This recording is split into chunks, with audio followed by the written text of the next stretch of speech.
Bismillahirrahmanirrahim. Bismillahirrahmanirrahim. Assalamualaikum warahmatullahi wabarakatuh. Alhamdulillahi ala ihsanih wa syukru lahu ala taufiqi wa amtinanih wa asyhadu an la ilaha illallah wahdahu la syarika lahu ta'ziman li sya'ni wa asyhadu anna Muhammadan abduhu wa rasuluhu da'ila ridwani. Allahumma salli alaihi wa ala alihi wa ashabihi wa ikhwani. Alhamdulillah, segala puji serta syukur kita panjatkan kehadirat Allah Subhanahu wa taala yang pada kesempatan pagi ini alhamdulillah kita masih sama-sama diberikan kesehatan oleh Allah Subhanahu wa taala sehingga kita bisa melanjutkan taklim kita, kajian ilmu kita, dan insyaallah hari ini kita akan membahas tema berikutnya yaitu tentang akad jual beli. Nah, perlu diinformasikan bahwa kajian fikih muamalah itu biasa juga disebut dalam kitab-kitab fikih dengan bab atau kitabul buyu', ya. Kitab jual beli, karena memang pembahasan fikih muamalah ini didominasi oleh tema-tema yang berkaitan dengan jual beli. Oleh sebab itu, izinkan pada kesempatan pagi ini saya memberikan deskripsi secara umum terlebih dahulu terkait dengan apa itu akad jual beli. Baru nanti saya akan menjelaskan kepada ibu bapak sekalian terkait dengan ragam atau macam-macam akad jual beli. Nah, kalau secara garis besar akad jual beli itu terbagi dua. Ada akad jual beli yang diperbolehkan secara syariah. Nanti dia mencabang. Ada akad jual beli yang dilarang. Dan ini juga nanti mencabang banyak kajiannya. Nah, untuk hari ini yang akan dibahas adalah konsep umumnya dulu, ya. Konsep umum terlebih dahulu, baru kalau sudah dipahami konsep umum ini, nanti kita masuk ke jenis-jenis jual belinya, ya, supaya pembahasannya lebih tersistematis. Nah, di sini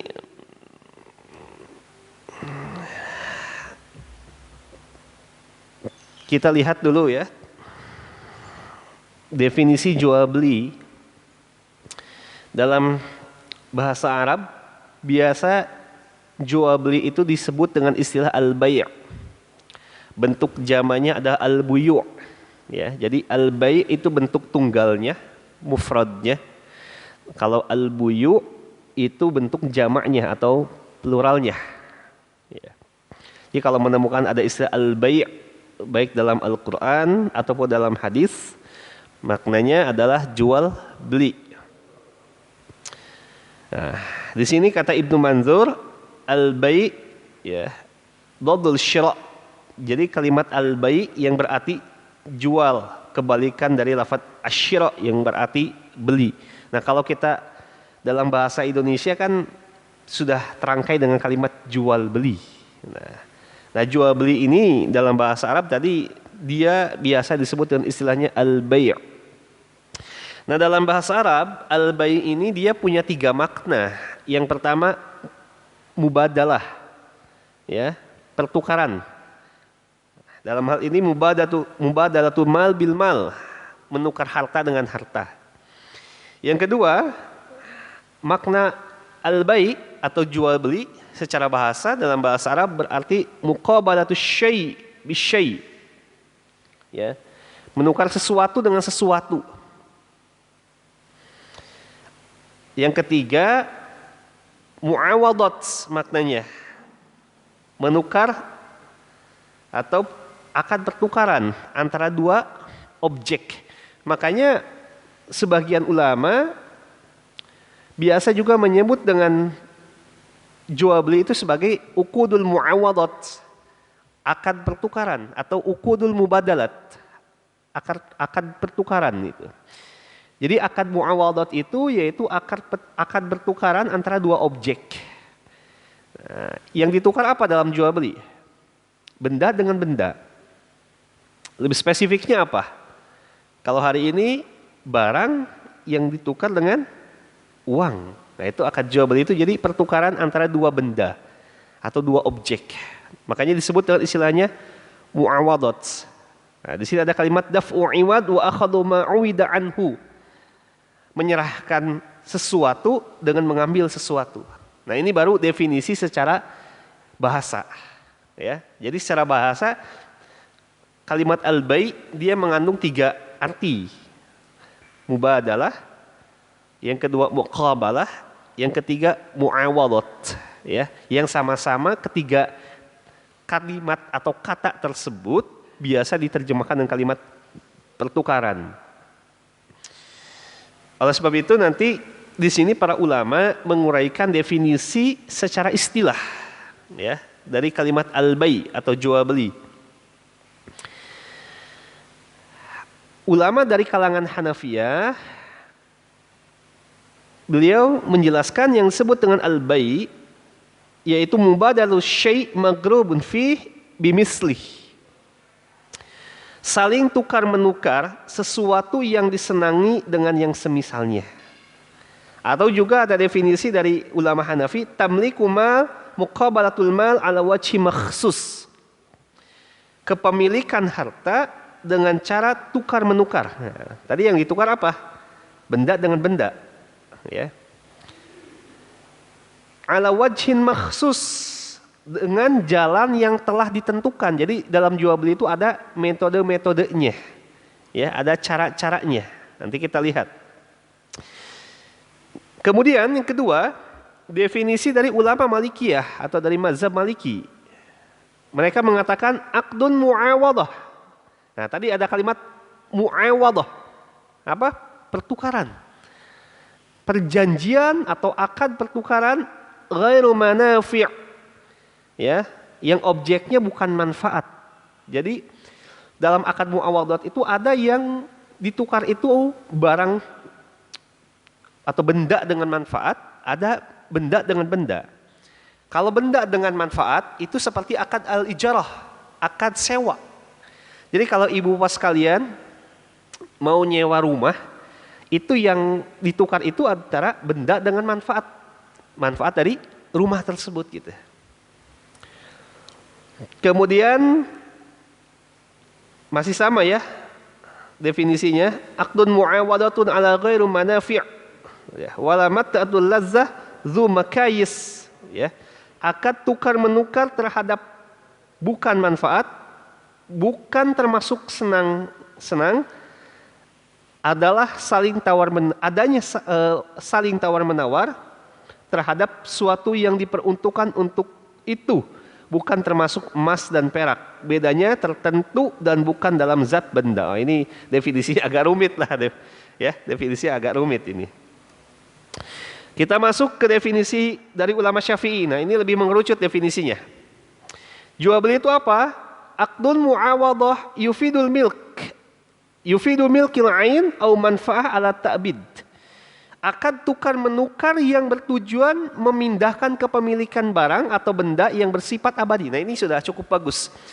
Jadi ibu bapak sekalian perlu dipahami, jual beli itu dia termasuk uqudut tamlikat, akad yang berfungsi untuk kepemilikan. Ya.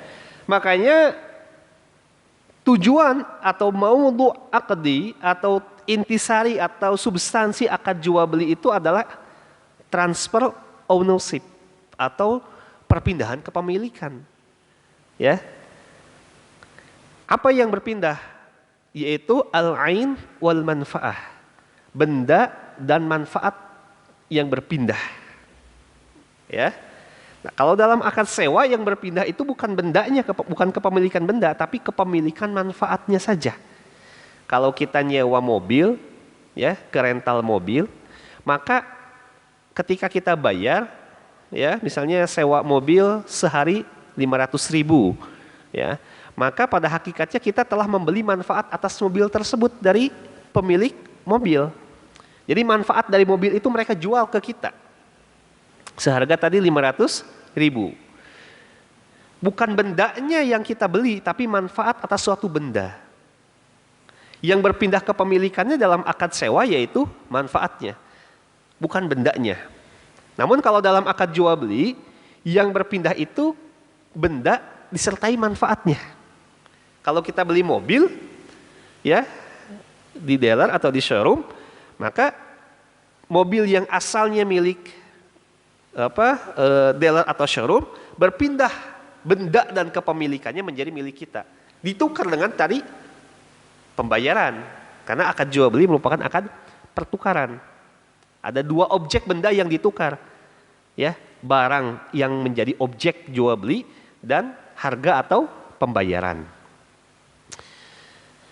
Kemudian dalam definisi Syafi'i di sini ada kalimat ala ta'bid, yang mana jual beli itu sifatnya abadi. Ini untuk menunjukkan bedanya akad jual beli dengan akad sewa. Kalau akad sewa, ya, tadi perpindahan manfaatnya itu dibatasi waktu. Sewa mobil di rental mobil sehari. Nah, sehari itu menunjukkan dibatasi waktunya. Atau 1 minggu. Berarti 1 minggu itu dibatasi waktunya. Karena sewa menyewa itu pasti ada waktunya gitu. Ada waktu yang disepakati. Sehari, seminggu, sebulan, setahun, ya. Itu akad sewa menyewa. Tapi dalam akad jual beli tidak boleh dibatasi waktu. Saya beli handphone berapa? 1 juta. Ya, berarti kepemilikan itu bersifat abadi. Karena dalam akad jual beli tidak boleh dibatasi oleh waktu.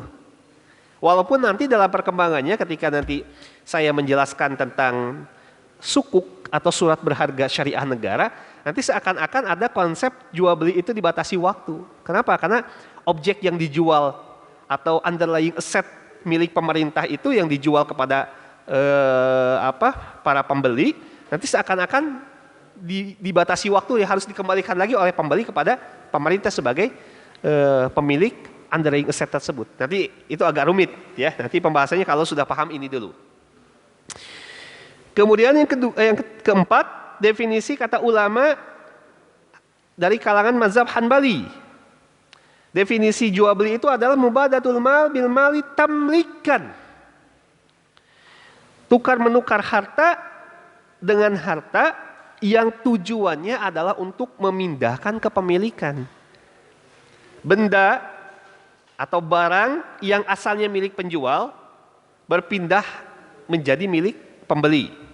Harga atau uang atau pembayaran yang asalnya milik pembeli berpindah menjadi milik penjual. Nah, itu akad jual beli itu. Dia berpindah kepemilikan karena tujuan akhirnya adalah memindahkan kepemilikan. Makanya ketika kemarin kita bahas tentang konsep kepemilikan, salah satu sebab-sebab kepemilikan itu dengan adanya akad, yaitu akad jual beli salah satunya. Nah, ini ada definisi yang cukup bagus yang diinformasikan oleh Syekh Wahbah Az-Zuhaili dalam kitab Fiqhul Islam wa Adilatuh. Beliau mengatakan aqdun muawadatun maliyatun walau fi zimmah zu makayis ala wajhin yufidul milkil ain au manfaat ala ta'bid. Kata beliau, jual beli itu akad tukar menukar harta walaupun dalam tanggungan. Nanti ada penjelasannya ya. Adanya boleh jadi di dalam transaksi tersebut zu makayis, adanya proses tawar menawar. Ala wajhi yufidu milkil ain au manfaat, dengan cara-cara tertentu yang bertujuan apa? Yufidu milkil ain au manfaah, memindahkan kepemilikan benda atau objek atau manfaat dari suatu benda ala ta'bid yang bersifat abadi. Ya. Nah, kita lihat kata per kata dari definisi ini. Aqdun muawadah. Tadi kalimatnya kan aqdun muawadatun. Akad pertukaran. Ini menunjukkan bahwasanya jual beli ini berbeda dengan akad-akad sosial. Seperti hibah, wakaf, sedekah, ya, wasiat. Dia termasuk akad sosial. Sehingga tidak ada imbal baliknya. Dalam akad jual beli, misalnya saya berposisi sebagai seorang penjual. Saya menjual handphone. Harga handphonenya 1 juta misalnya. Ya. Ketika saya jual kepada kepada pembeli, ya, saya jual kepada pembeli, maka pembeli diwajibkan untuk membayar. Karena di situ ada pertukaran. Kalau dalam akad sosial seperti hibah, wasiat, sedekah, wakaf dan lain sebagainya, ketika saya memberi barang, maka tidak diiringi oleh penggantian atau pertukaran.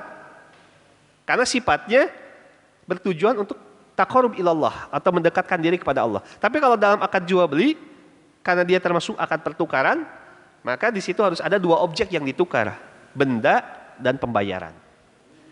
Maka disebut dengan istilahnya muawadhah atau akad pertukaran. Maliyah maknanya adalah sesuatu yang dipandang objek itu harus harta benda yang memiliki nilai dari segi syariah.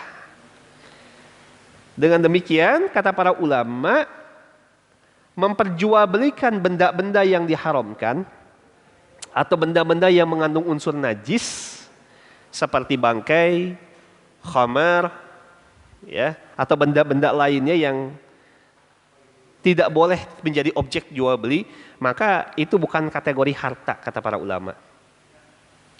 Walau fi zimmah, maknanya walaupun salah satu pengganti harta itu disifati dalam tanggungan. Maksudnya begini ibu bapak sekalian, boleh jadi dalam, tadi kan saya katakan akad jual beli itu akad pertukaran, ada benda, ada uang, ditukar. Tapi boleh jadi dalam kondisi tertentu uangnya sudah ada, terlebih dahulu dibayar, tapi bendanya atau barangnya di kemudian hari. Ya, boleh jadi ada seperti itu. Kita bayar dulu full uangnya, tapi barangnya nanti di kemudian hari. Nah, itu disebut dengan akdus salam atau jual beli salam, yang sekarang banyak dipraktekkan dalam konteks jual beli online. Ketika si penjual bayar terlebih dahulu, barangnya itu diserahkan di kemudian hari, tidak pada saat transaksi akan dilakukan. Beda kalau dengan sistem COD. Kalau dalam sistem COD, antara antara barang dengan uang dilakukan pada satu majelis, ya, pada waktu yang bersamaan. Tapi kalau dalam akad jual beli salam, ya nanti akan dibahas ya pertemuan berikutnya, uangnya terlebih dahulu, tetapi barangnya di kemudian hari. Ya, itu yang disebut walau fi zimmah. Ya, maksudnya adalah boleh jadi barangnya belum ada, tapi uangnya sudah ada. Zul makayis, ada proses tawar menawar. Ini menunjukkan bahwasanya dalam akad jual beli, ya, itu boleh dilakukan namanya istilahnya tawar menawar, ya. Nah, tawar menawar ini dia akan berakhir sesuai dengan kesepakatan antara para pihak. Jadi kalau belum ada kesepakatan maka belum terjadi akad jual beli. Karena tidak boleh adanya gharar dalam harga atau dalam saman. Nanti kalau sudah ada kesepakatan, misalnya ini handphone 1 juta, terus ada tawar 900, belum sepakat, gitu kan? 950 baru sepakat. Nah, 950 tadi itu merupakan harga akhir. Itu harga akhir, ya. Menunjukkan bahwasanya boleh secara syariah proses tawar menawar dilakukan selama adanya kesepakatan para pihak. Tapi boleh jadi ada konteks jual beli yang sifatnya tidak boleh ada tawar menawar. Ya, kalau tawar menawar itu disebutkan bai'ul musawwamah. Ada proses tawar menawar. Tapi juga ada yang disebutkan bai' bitaqatusir. Jual beli yang tidak ada proses tawar menawar. Kalau hari ini disebut dengan jual beli bandrol. Kalau kita pergi ke supermarket, kita pergi ke mall, di situ tertera harganya, misalnya handphone harganya 1 juta. Di situ sudah tidak ada lagi tawar menawar, kita tinggal bayar saja ke kasir. Ya, nah itu namanya bai' bitaqatusir. Jual beli dengan konsep bandrol, tidak ada proses tawar menawar di dalamnya. Ya, boleh seperti ini, hukumnya juga boleh, ya. Jadi tinggal dicari saja, ya. Ada proses tawar menawar, berarti kita belinya ke pasar tradisional. Ya, kalau beli baju mungkin beli baju ke pasar baru.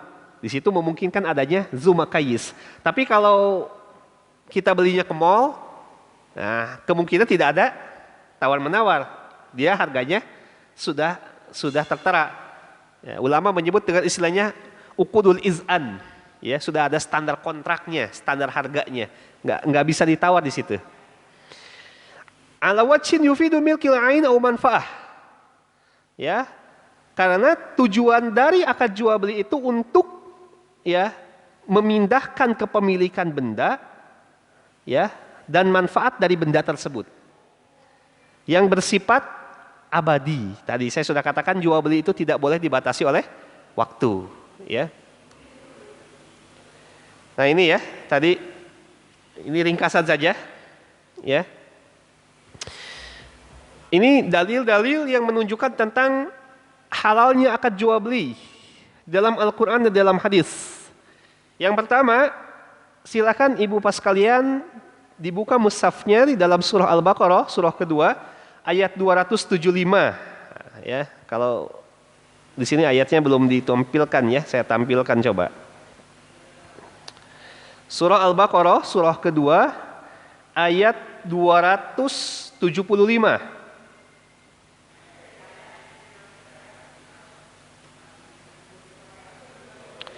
Nah, ini ayatnya. Ini ayatnya diawali ancaman bagi para pelaku riba. Jadi ayat ini berbicara tentang orang-orang yang hobinya melakukan transaksi riba, ya. Allah mengatakan alladzina ya'kuluna riba la yakumuna illa kama yakumul ladzi yatakhabbathu syaitanu minal mas. Orang-orang yang biasa melakukan transaksi riba tidaklah mereka berdiri atau bangkit dari kuburnya, kata sebagian ahli tafsir, kecuali dia bangkit dari kuburnya dalam keadaan seperti orang gila, orang yang kerasukan syaitan. Ya, nah ini merupakan salah satu azab dari Allah bagi para pelaku riba ketika dia tidak mau meninggalkan dosa riba di dunia. Ya, dzalika bi annahum qal, disebabkan mereka mengatakan, orang-orang yang biasa melakukan transaksi riba, innamal bai' mislu riba. Kata mereka, jual beli itu tidak ada bedanya dengan riba. Sama-sama saja jual beli dengan riba, sama-sama cari untung, sama-sama cari profit. Tapi Allah di sini membantah argumentasi mereka dengan mengatakan wa ahalallahul bai'a wa harrama riba, kata Allah. Jual beli itu hukumnya halal dan riba itu hukumnya haram. Jadi ayat ini menunjukkan bahwasanya ibu pas sekalian, yang diharamkan itu riba. Kalau jual beli hukumnya halal. Di sini ada kalimat al-bai. Ini merupakan alif lam al-jinsiyah yang sifatnya umum, menunjukkan seluruh akad jual beli itu hukumnya halal dengan cara seperti apapun halal selama tidak ada unsur-unsur yang dilarangnya atau selama tidak mengandung unsur-unsur yang dilarang oleh syariah. Ya. Jadi ayat ini menegaskan bahwasanya akad jual beli ini hukumnya dibolehkan secara syariah. Ya, ini yang pertama dalam surah Al-Baqarah ayat 275. Yang kedua, bisa dilihat dalam surah An-Nisa ayat 29, surah keempat berarti ya. Surah An-Nisa ayat 29. Di sini Allah Subhanahu wa taala berfirman, "Ya ayyuhalladzina amanu la ta'kulu amwalakum bainakum bil batil illa an takuna tijaratan an taradi minkum." Ya. Hai orang-orang beriman, kata Allah, la ta'kulu, janganlah kalian memakan amwalakum bainakum bil batil. Janganlah kalian memakan harta sesama kalian dengan cara yang batil. Maksudnya jangan melakukan transaksi yang diharamkan oleh Allah dan Rasulnya. Illa an takuna tijaratan an taradin minkum, ada kalimat kecuali ya kalian melakukan perniagaan. Maksudnya transaksi jual beli salah satunya. Antara diminkum, yang kalian satu sama lain saling ridho. Ini menunjukkan bahwasanya bolehnya akad jual beli. Ya. Kemudian di dalam surah Al-Baqarah ayat 282 juga, ini kalau nggak salah surah terpanjang. Satu halaman itu ayat terpanjang ya, ayat terpanjang dalam Al-Quran. Nah ini ya, satu halaman itu dia satu ayat itu. Di sini berbicara tentang transaksi hutang piutang. Ya ayyuhalladzina amanu idza tadayantum bidainin ila ajalin musamma faktubuh. Hai orang-orang beriman, apabila kalian melakukan transaksi yang dilakukan secara tidak tunai. Bisa enggak jual beli tidak tunai? Bisa memungkinkan jual beli tidak tunai? Iya, memungkinkan. Yaitu tadi, boleh jadi barangnya yang tidak tunai, atau boleh jadi pembayaran yang tidak tunai. Ketika barang atau harganya atau pembayaran tidak tunai, maka ulama mengelompokkan jual beli ini termasuk kategori mudayyanat, atau jual beli yang mengandung unsur hutang piutang. Misalnya di sini ibu-ibu sekalian ya, membeli perabotan rumah tangga dengan cara tidak tunai. Ya, bahasa sederhananya dengan cara kredit. Ya. Nah, ini masuk kategori hutang piutang kata Allah. Itu transaksi yang dilakukan secara tidak tunai. Maka di sini Allah memerintahkan apabila kalian melakukan transaksi yang mana transaksi itu ada unsur tidak tunainya, baik barangnya atau harganya yang tidak tunai, faktubuh, maka Allah memerintahkan dicatat transaksi tersebut. Ya, dicatat. Ya. Nah, kira-kira ini 3 dalil yang menunjukkan tentang bolehnya akad jual beli dalam syariat Islam. Dalam hadis banyak ya, ada hadis di sini al-bai'ani bil khiyar ma lam yatafarraqa, kata Nabi. Pihak-pihak yang melakukan jual beli, dia punya hak opsi. Namanya hak khiyar. Hak opsi itu hak untuk melanjutkan jual beli atau membatalkannya. Malam yatafarraqa, selama keduanya belum berpisah dari majelis akad. Ya, ini dalil dibolehkannya melakukan khiyar. Khiyar itu mau melanjutkan jual beli atau membatalkannya selama mereka belum berpisah dari majelis akad. Misalnya kita pergi ke mall, baru lihat-lihat dulu nih, ya. Boleh kita membatalkan nggak jadi beli? Boleh itu, ya. Itu namanya khiyar.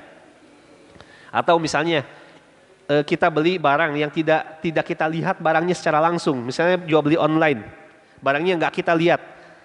Tatkala barang itu sampai ke rumah kita, ya, ke domisili kita, ternyata barangnya tidak sesuai dengan apa yang kita harapkan.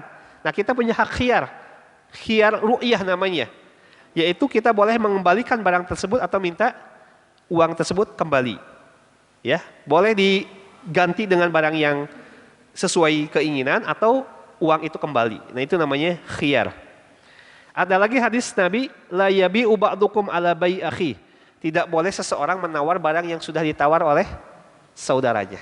Jadi kalau misalnya kita nih pergi ke pasar, ya, datang ke sebuah toko, ya.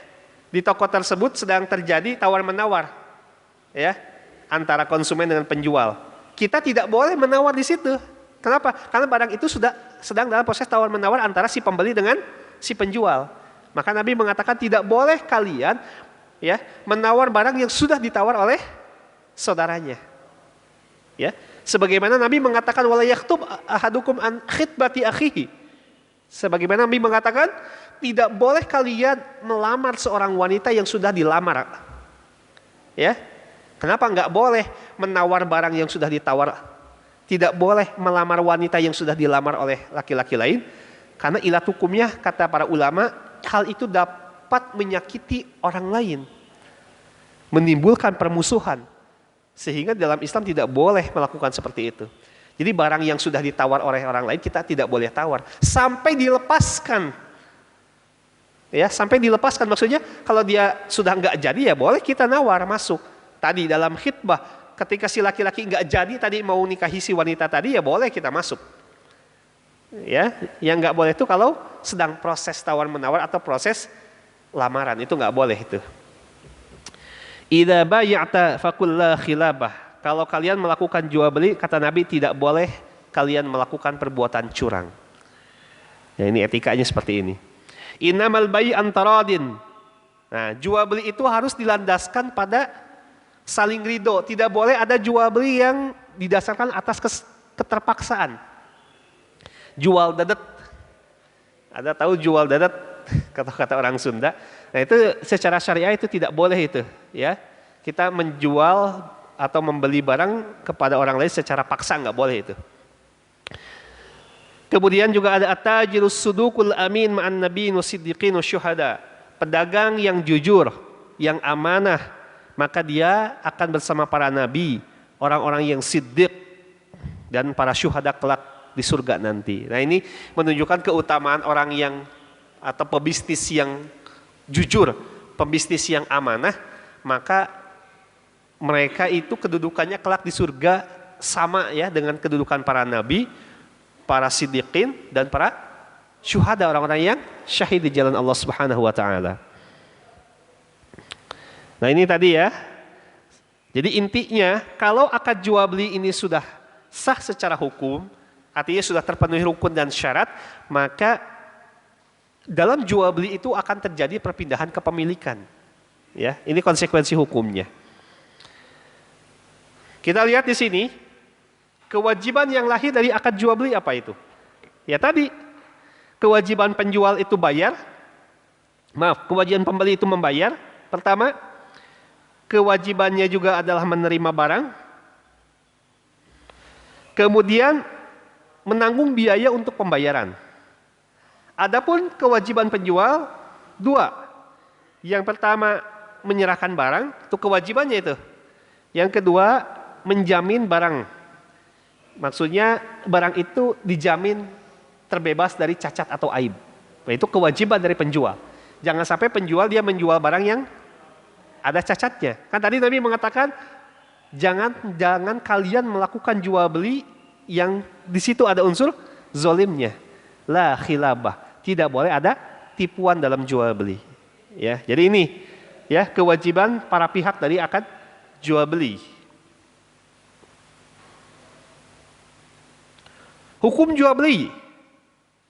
Hukumnya wajib apabila sangat mendesak untuk membeli makanan atau untuk menjual. Misalnya dalam kondisi tertentu gitu kan.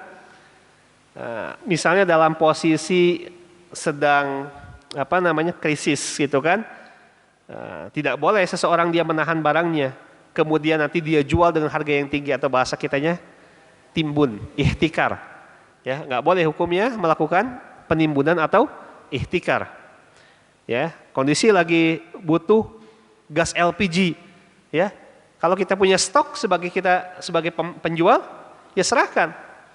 Ya, jangan kita simpan sampai nanti terjadi kelangkaan, nanti kita jual dengan harga yang sangat tinggi. Ya, Nabi mengatakan man ihtakar faqad khati. Siapa yang melakukan penimbunan dia telah berdosa. Man ihtakara ta'aman arba'ina lailatan, kata Nabi. Siapa yang dia menimbun barang selama 40 malam, ya, faqad bara Allahu minhu, maka Allah telah berlepas diri darinya. Maksudnya tidak diberkahi kehidupannya. Ya, makanya wajib ketika kondisi tertentu untuk kita menjual barang, maka hukumnya wajib. Haram hukumnya dalam hal apa? Barang yang diperjualbelikan adalah barang-barang yang dilarang untuk diperjualbelikan. Babi, khamar, ya, dan lain sebagainya.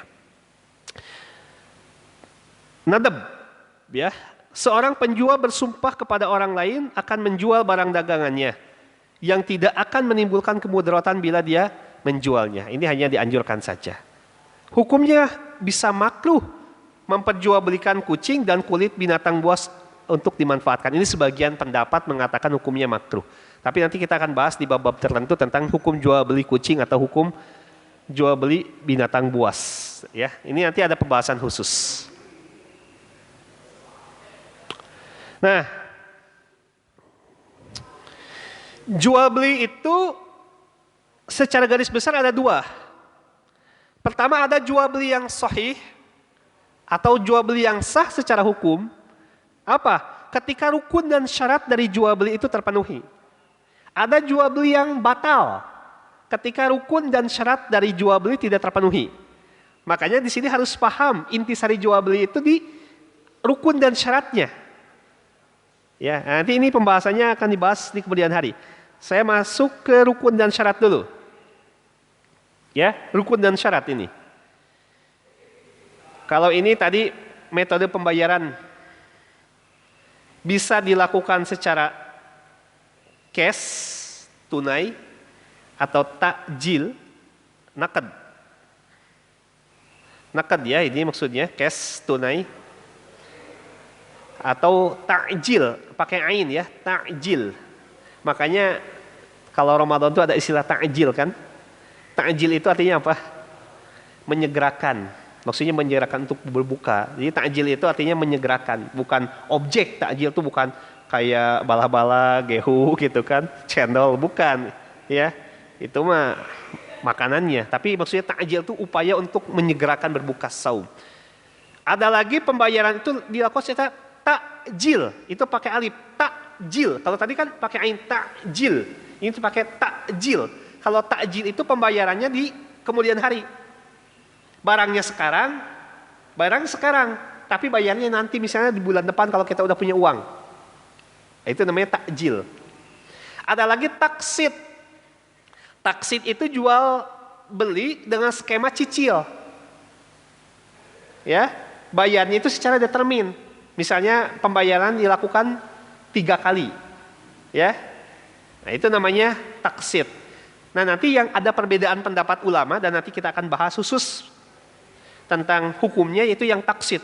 Yaitu taksid itu apabila antara harga cash dengan harga cicil berbeda.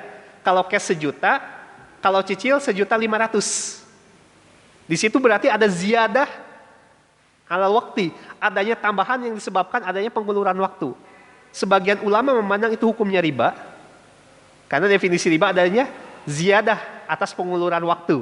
Tapi ada yang mengatakan hukumnya boleh, karena dia masuk ke dalam rangkaian akad jual beli. Nah, nanti ini pembahasannya panjang, karena saya harus menjelaskan satu persatu dalil-dalil yang dikemukakan oleh para ulama. Tapi yang 2 ini sepakati hukumnya boleh.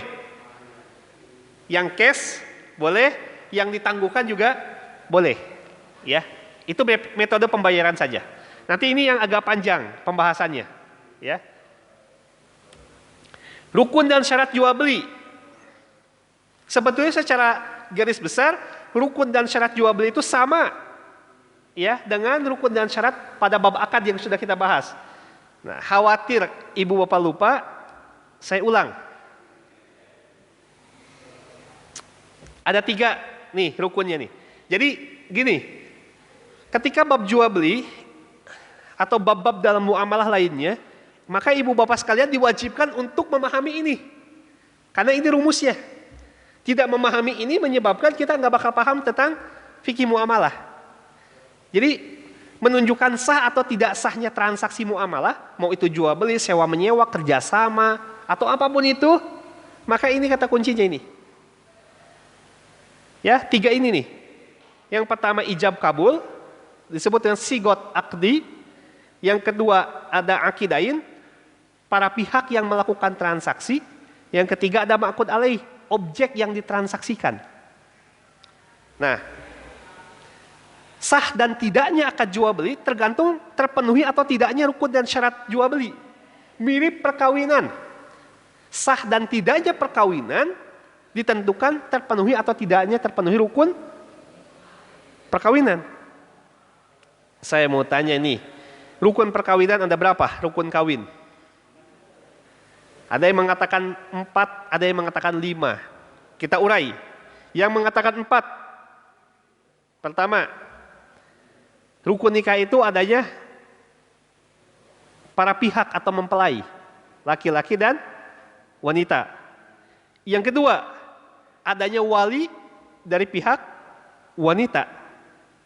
Yang ketiga, adanya 2 orang saksi.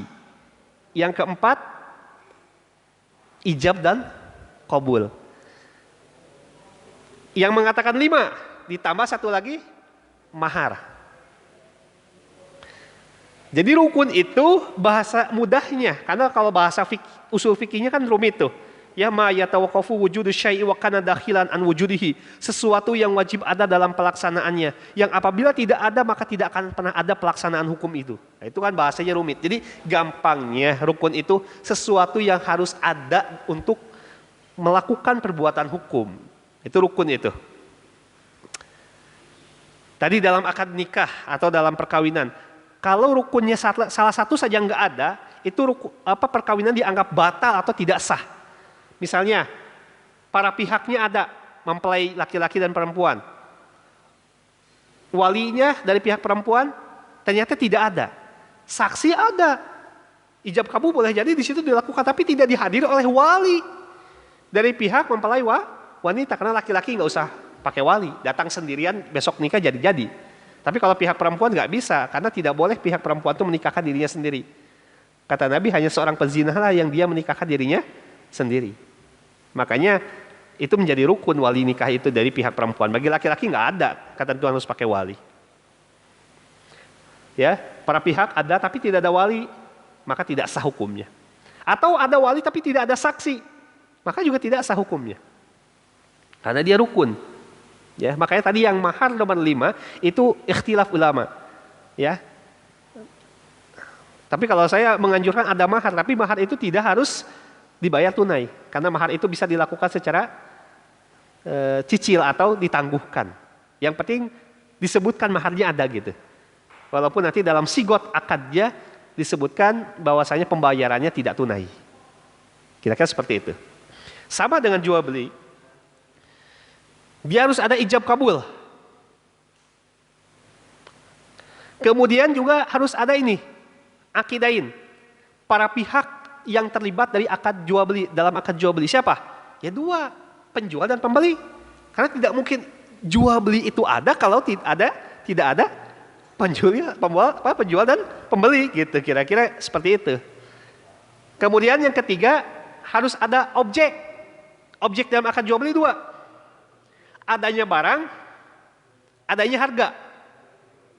Ya. Nah, Ibu Bapak sekalian, dari rukun ini dia lahir syarat. Dia lahir syarat. Nah, syarat ijab kabul itu yang pertama harus jelas. Yang kedua, antara ijab dan kabul harus sesuai.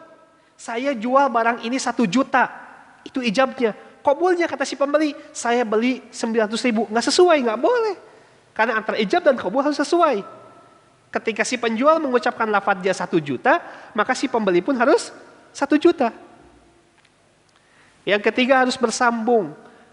Maksudnya bersambung di situ artinya tidak terselingi oleh kata-kata yang di luar akad jual beli. Ya. Ini suka salah paham nih sebagian masyarakat ketika berbicara masalah akad nikah, sigot akadnya harus bersambung. Maksudnya tidak harus satu nafas. Padahal tidak ada keterangan ulama ijab kabul itu harus 1 nafas. Ya.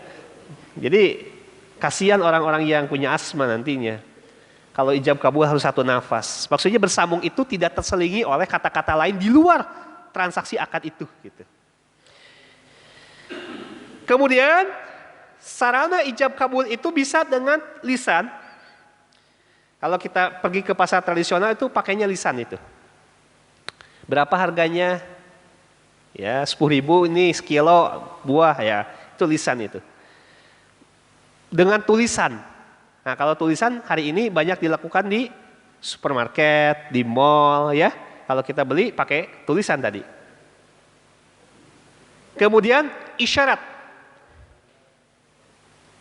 Isyarat itu dalam kaidahnya diperuntukkan bagi orang yang tidak bisa baca tulis.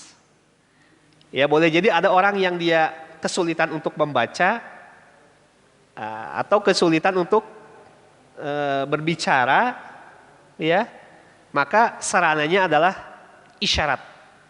Selama mereka sepakat dengan isyarat tersebut maka hukumnya sah secara hukum. Yang berikutnya dengan perbuatan atau namanya ta'ati. Ya, seperti kita kalau nongkrong lah gitu kan ke warung kopi gitu kan, ada goreng-gorengan kita makan gitu kan, baru kita nanti bayar gitu kan. Di situ kan belum ada ijab dan kabul dulu tuh. Kita main ambil aja kita makan baru kita bayar. Kita ambil usia 5 gitu kan, bayar 3 gitu kan, darang majid ya. Ya. Nah, itu melalui perbuatan. Hukumnya boleh kata para ulama. Kalau kultur menghendaki bolehnya perbuatan tersebut. Ya kalau secara kultur memang biasa kalau kita ke warung kopi ya kita ambil dulu, kita makan, kita sambil ngobrol gitu kan, baru kita bayar ya itu kan secara kultur memang seperti itu. Yang terakhir melalui sarana kontemporer seperti jual beli online. Ya, itu kan nggak ada lisan gitu kan, paling hanya tulisan saja. Tapi sarananya dia pakai sarana internet, artinya tidak dilakukan secara langsung, nggak face to face antara penjual dan pembeli. Itu hukumnya juga boleh. Walaupun nanti ada pembahasan khusus ketika kita membahas tentang hukum jual beli secara online, ya. Kemudian syarat para pihak. Ahliyah, punya kecakapan. Maksudnya sudah apa? Baligh minimal. Tidak disyaratkan dewasa, tapi baligh kata sebagian ulama. Persoalannya kalau dilakukan oleh anak yang belum baligh, gimana nih? Anak yang masih kecil, seperti anak SD. Itu kata ulama, di sini beda pendapat ini.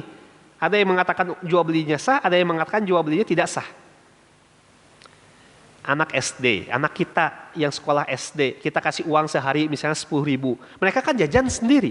Mereka belum balik. Orang SD kelas 1, kelas 2, kelas 3 belum usia balik. Karena usia balik rata-rata kan SMP. Ya, standarisasi balik itu kan kalau laki-laki sudah ihtilam, sudah mimpi, keluar sperma. Yang kalau perempuan sudah menstruasi, ya itu kan rata-rata mungkin ya standarnya SMP lah. Kalau SD kelas 1, kelas 2 kan belum. Makanya itu masih termasuk anak-anak. Dia belum balik, ya, apalagi dewasa, arushdu, belum, terlalu jauh. Ya minimal balik kata para ulama. Sekarang kan konteksnya bagaimana kalau yang melakukan transaksi itu adalah anak-anak, ya, di depan sekolahnya dia beli cilok berapa, 5.000 dia beli. Nah, sebagian ulama memandang ini hukumnya boleh, tapi sebagian ulama memandang hukumnya tidak boleh. Saya lebih cenderung ke yang boleh, karena kondisi zaman sekarang agak sulit kalau mengambil pendapat ulama yang melarang. Karena secara budaya, secara kultur, anak-anak zaman sekarang yang dia sekolah, kemudian jajan di sekolahnya itu sudah terbiasa. Tapi kata ulama yang membolehkan, diberikan batasan.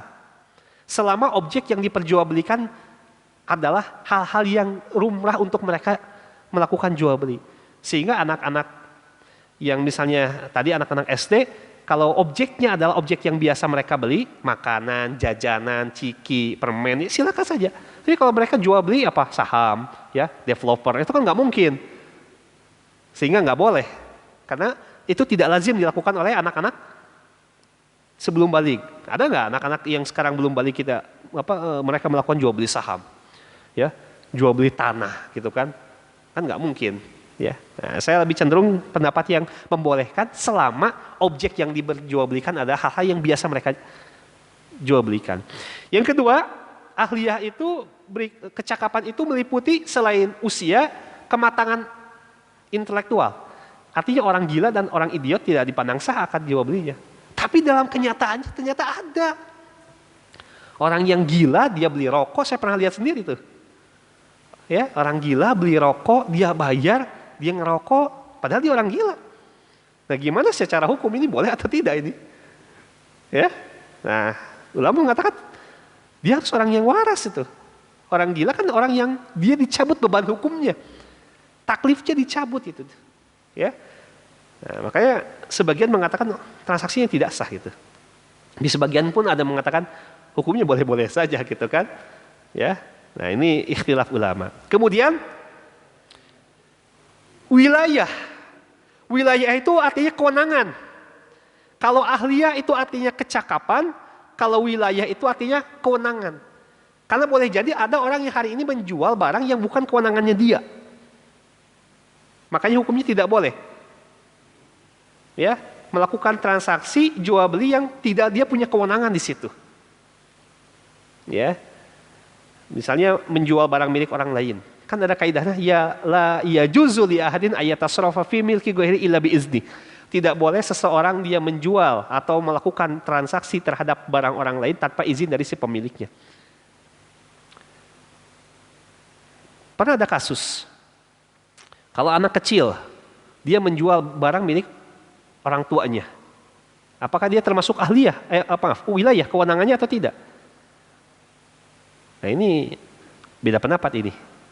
Atau secara umum misalnya, ketika seseorang dia meminjam barang, saya minjam barang ke teman saya, ya, saya mendesak butuh uang, saya jual barang itu, ya, itu kan barang, misalnya saya pinjam motor ke teman saya, ya, akadnya saya minjam motor, berarti akadnya pinjam, ya, i'arah atau ariyah akadnya.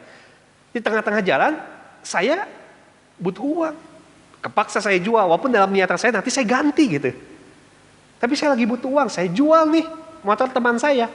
Kira-kira akadnya sah atau tidak? Saya menjual barang itu. mayoritas ulama mengatakan hukumnya tidak sah. Karena dia tidak punya wilayah, tidak punya kewenangan terhadap barang tersebut. Tapi sebagian ulama Hanafiyah mengatakan hukumnya boleh. Tapi dia termasuk akad fuduli wal mu'alak. Akad fuduli dan mu'alak. Mu'alak itu apa? Sah dan tidaknya tergantung izin dari si pemiliknya. Jadi belum dikatakan batal atau sah kecuali ada keterangan dari si pemiliknya. Ketika saya jual tadi barang punya orang lain, motor punya orang lain, saya harus tanya, aduh mohon maaf ya, saya kepaksa kemarin saya jual dulu barang kamu, kira-kira kamu mengizinkan nggak? Kalau pemilik barang mengatakan saya izinkan, akadnya sah. Tapi kalau si pemilik barang mengatakan saya tidak izinkan, saya tidak ridho, maka akadnya batal secara hukum. Ini pernah terjadi kasusnya seperti ini, ibu bapak sekalian. Makanya dalam akad jual beli, para pihak itu harus memenuhi ahliyah, kecakapan hukum dan wilayah, kewenangan hukum. Jadi rumusnya para pihak harus terpenuhi apa syaratnya? Kecakapan hukum serta kewenangan hukum. Itu yang harus dipahami. Yang terakhir, objek. Itu ada dua. Ada benda, ada harga. Syaratnya apa? Pertama, barang yang diperjualbelikan, objek atau bendanya, musmannya, itu harus barang-barang yang boleh diperjualbelikan secara syariah atau punya nilai secara syariah. Kemarin ketika kita bahas tentang teori harta, tentang bab harta, di situ ada disebut mal mutakawam, mal goer mutakawam. Makanya belajar fikih muamalah mah antara satu bab dengan bab lain tidak boleh lupa, Pak. Syaratnya nggak boleh lupa. Lupa bab sebelumnya kita akan nggak bakal ngerti ke bab berikutnya kecuali kita ulang lagi. Makanya saya ulang di sini, takutnya lupa. Mal mutakawam itu adalah harta yang dia punya nilai secara syariah. Ya, kalimatnya punya nilai itu secara syariah. Boleh jadi ada ini khomer. Misalkan ini khomer. Khomer itu punya nilai enggak secara syariah? Enggak punya. Dia enggak punya harga secara syariah. Tapi secara nilai ekonomis dia punya nilai. Makanya kan khomer diperjualbelikan karena dia punya nilai ekonomis. Tapi secara pandangan syariah dia tidak punya harga. Maka dia termasuk mal ghair mutakawam, harta yang tidak punya nilai secara syariah. Maka tidak boleh dijadikan objek jual beli. Yang boleh dijadikan objek jual beli ketika dia termasuk mal mutakawam atau harta yang mempunyai atau barang yang mempunyai nilai secara syariah. Yang kedua, barang tersebut dapat diserah terimakan. Jadi di dalam hadis itu kan ada keterangan tidak boleh memperjualbelikan barang-barang yang tidak dapat diserah terimakan, seperti memperjualbelikan hamba sahaya yang lari, memperjualbelikan burung yang masih ada di udara, memperjualbelikan ikan yang masih ada di kolam belum tentu dapat atau enggaknya. Kan termasuk gharar. Kita sudah bahas bab gharar waktu itu ya, panjang lebar. Makanya syaratnya harus benda-benda yang dapat diserah terimakan. Yang mustahil diserah terimakan tidak boleh menjadi objek jual beli. Berikutnya harus jelas diketahui para pihak. Barangnya harus jelas spesifikasinya. Apalagi kalau kita belinya secara online. Itu harus detail, itu si penjual mencantumkan klausul-klausul tentang kondisi barang, mulai jadi jenisnya, mereknya, tipenya, warnanya, harganya, itu harus jelas itu. Kenapa? Karena barangnya nggak wujud secara langsung. Beda halnya dengan jual beli yang dilakukan secara langsung. Kalau online kan nggak langsung, makanya itu harus jelas, ya. Nah ini ibu bapak sekalian yang harus dipahami secara mendetail. Walaupun aslinya kajian ini panjang, tapi saya ringkas seperti ini kira-kira. Ya, dikatakan sahnya jual beli kalau terpenuhi ini. Jadi kebalikannya, kalau tidak terpenuhi ini, maka jual beli dianggap tidak sah secara hukum. Artinya jual beli yang batal. Kira-kira seperti itu, rukun dan syarat. Nah, ini hanya tambahan, saksi dalam jual beli perlu atau enggak? Al-Quran mengatakan dianjurkan. Tapi saya lebih cenderung dianjurkan itu kalau jual beli itu dalam konteks benda-bendanya atau barang-barang yang terjual belikan punya nilai yang sangat tinggi. Itu perlu ada saksi. Tapi kalau jual beli yang barang-barang atau benda-bendanya yang nggak seberapa ya nggak usah pakai saksi lah. Ya. Mungkin terjemah sekarang saksi itu bisa diwakili notaris mungkin kan? Ya. Kira-kira seperti itu ya. Kan nggak mungkin kita datang ke notaris untuk jual beli bakso ya. Tinggal makan aja di situ bayar langsung. Tapi kan kalau jual beli tanah, gitu kan? Ya penting gitu. Ini yang terakhir, ibu bapak sekalian, saya hanya singkat-singkat saja sebelum nanti kita diskusi tanya jawab. Akhlaknya, kalau dalam jual beli itu ada etika-etikanya. Yang pertama harus bertakwa kepada Allah Subhanahu wa taala. Takwa itu apa sih yang biasa disampaikan para ustadz-ustadz ketika khutbah? Melakukan apa yang diperintahkan, meninggalkan apa yang dilarang kan? Imtisalu bi awamirihi wajtinabu bi nawahihi. Artinya apa? Lakukan akad-akad yang dibolehkan, tinggalkan transaksi-transaksi yang dilarang dalam jual beli. Kalau ini ada riba, tinggalkan. Ada gharar, tinggalkan. Ada unsur maisir, spekulasi, tinggalkan, nggak boleh. Berarti kita sudah bertakwa pada Allah Subhanahu wa taala.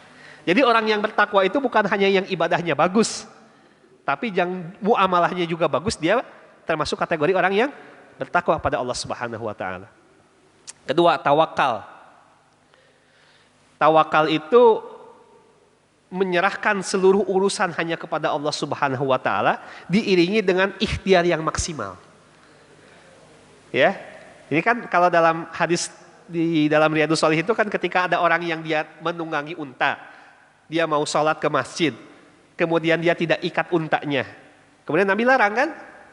Tapi dia jawab apa? Saya tawakal saja pada Allah, urusan hilang atau tidaknya gitu kan. Tapi kata Nabi, bertawakal itu apa? Ikat untanya, tsumma yattaqillah kata Nabi. Kemudian bertawakal pada Allah. Ya, ini menunjukkan bahwasanya tawakal itu ada proses ikhtiarnya. Kalau dalam konteks jual beli ya kita harus berikhtiar terlebih dahulu. Hasil diserahkan kepada Allah Subhanahu wa taala. Di banyak ayat-ayatnya ya, sudah saya cantumkan. Menghindari banyaknya sumpah dalam jual beli.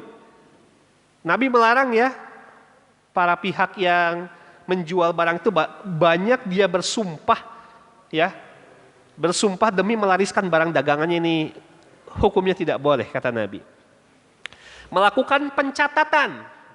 Nah, tadi perintahnya kan kalau di situ ada unsur dain, ada unsur hutang piutangnya. Misalnya tadi dilakukan tidak tunai. Sok catat. Berapa kali bayar? Catat. Ya. Sudah pembayaran keberapa? Catat. Menghindari apa? Perselisihan atau persengketaan di kemudian hari. Karena dalam syariat Islam sangat-sangat ditekankan untuk menghindari adanya sengketa di kemudian hari. Banyaknya hari ini yang berbisnis ya, kemudian ujung-ujungnya bisnisnya diselesaikan di pengadilan negeri atau pengadilan agama. Gara-gara apa? Tadi ya adanya sengketa. Sengketa lahir dari apa? Boleh jadi adanya kekeliruan dalam proses catat mencatat. Hati-hati ya. Al-Quran secara detail itu ya. Ujung-ujungnya yang ribut. Nggak sampai pengadilan juga minimal ribut. Ya. Ngedumal gitu udah ya. Bagaimana mau diberkahi jual belinya kalau transaksi seperti itu. Rajin mengeluarkan zakat infak sedekahnya untuk mensucikan harta kita. Makanya nanti ketika kita bahas bab zakat ada yang disebut dengan zakat tijarah, zakat perniagaan. Siapa yang menjadi subjek hukumnya? Para pengusaha, para pedagang. Dia kena wajib zakat perniagaan. Penulisan utang disertai saksi dan tercatat. Ya tadi ada penekangan ada saksi itu kalau hutang piutang itu. Mempunyai niat baik, ya. Kemudian berangkat pagi-pagi dalam mencari rezeki. Ini kan didoakan oleh Nabi, Allahumma barik li ummati fi bukuriha ya. Ya Allah berikan keberkahan bagi umatku yang dia mencari rezeki pada pagi hari. Ya. Jadi ini motivasi dari Nabi supaya kita rajin ya untuk mencari rezeki di pagi hari. Kemudian selalu ingat kepada Allah Subhanahu wa taala. Ya waktunya dagang, waktu sholat. Jangan sampai ketika waktu sholat dikemundangkan, dagang tetap dagang, jualan tetap jualan, beli tetap beli. Etikanya kalau sudah terjadi azan, kalau sudah waktu sholat dikumandangkan azan, maka tinggalkan jual beli. Kata Allah kan seperti itu kan. Idza nudiya lis-salati min yaumil jum'ah fas'au ila dzikrillah wa zarul bai. Apabila sudah dikumandangkan azan pada hari Jumat, maka segeralah untuk melaksanakan sholat Jumat dan tinggalkanlah transaksi jual beli. Walaupun nanti ada ikhtilaf ulama, ibu bapak sekalian, apakah orang yang dia melakukan akad jual beli tatkala adzan Jumat atau adzan-adzannya lainnya, jual belinya sah atau tidak? Misalnya, saya pedagang melakukan transaksi jual beli, padahal adzan Jumat sudah dikumandangkan, artinya khotib sudah naik. Saya masih asik. Baru nanti saya pergi ke masjid kalau sudah mau qomat. Artinya di situ saya melalaikan nih, ada unsur lalai ini. Nah, di sini ulama berbeda pendapat tentang sah atau tidaknya akad jual beli tersebut. Ada yang mengatakan akadnya tidak sah. Tapi Imam Qurtubi mengatakan akadnya sah tapi mengandung ismun, ada unsur dosa di situ. Akadnya tetap sah karena rukun dan syaratnya terpenuhi. Tapi dia melakukan pada saat terlarang, maka dia berdosa. Artinya tidak ada keberkahan di dalamnya. Tasamuh, ya, Nabi mengatakan rahimallahu rajulan, ya, samhan ida ishtara, samhan ida ba'a, samhan ida itada. Allah merahmati, Allah menyayangi orang-orang yang dia melakukan penjualan dengan cara toleran, membeli dengan cara toleran, membayar hutang juga dengan cara toleran. Ya, dan ini merupakan perintah dari Allah Subhanahu wa taala. Jujur amanah, ini kunci ya. Jujur amanah ini kunci dalam setiap aktivitas apapun. Apalagi dalam transaksi jual beli. Tadi pahalanya orang yang jujur amanah apa? Hadisnya disejajarkan dengan para nabi, para sidikin dan syuhada kelak di surga nanti. Bayangkan, tesapira kita jualan, kita bisnis, kita melakukan transaksi secara jujur amanah, tapi pahalanya disejajarkan dengan pahala para nabi. Larangan menawar barang yang sudah ditawar saudaranya, sudah tadi saya jelaskan. Qanaah, selalu merasa puas dan menerima apa yang Allah karuniakan pada kita, ya. Kemudian terakhir, memperluas silaturahmi. Maksudnya kalau dalam berbisnis, memperluas networking bisnisnya. Kan sekarang banyak media sosial bisa dimanfaatkan dah, supaya kita lancar rezekinya. Kata Nabi apa? Faman ahaba ayabsata fi rizqihi. Siapa yang ingin dilapangkan rezekinya, ya, dipanjangkan usianya, fal yasir rahimahu, hendaklah memperluas tali silaturahim. Ya. Ini hikmahnya saja. Jual beli itu kenapa disyariatkan? Karena kita butuh akad jual beli. Kebayang kalau jual beli diharamkan oleh Allah, tidak akan bisa terpenuhi kebutuhan dalam memenuhi kebutuhan hidup sehari-hari. Wallahu a'lam bishawab. Ya, itu saja mungkin materi yang kita bahas tentang dasar-dasar akad jual beli. Yang ditekankan ibu pas sekalian nanti dibaca lagi yang ini ya. Ini untuk menentukan keabsahan sah atau tidaknya jual beli nanti di sini. Nanti karena pertemuan berikutnya akan dibahas tentang jenis-jenis jual beli. Ada jual beli yang dibolehkan, ada jual beli yang dilarang. Itu nanti mencabang, agak banyak pembahasannya. Ya, agak banyak. Jadi ininya dulu dipahami, baru nanti akan masuk ke jenis-jenis atau macam-macam jual beli. Wallahu a'lam bishawab. Barangkali ada yang mau didiskusikan terkait dengan materi. 1, 2, 3 ya sudah. Dari Bapak dulu, nanti ibunya 2 di situ. Mengenai jual beli di waktu Jumat, Ustaz. Kalau ada ibu-ibu menggunakan jasa Gokar atau Grabcar gitu di waktu hari Jumat. Lalu kita nggak tahu supirnya itu seorang muslim atau bukan. Apakah itu transaksinya sah atau enggak, Ustaz? Baik. Tadi drivernya muslim, Pak? Ya? Drivernya muslim bukan? Nggak tahu. Oh, kita nggak tahu ya. Tapi ibu-ibunya ya muslim. Ibunya muslim, ya baik.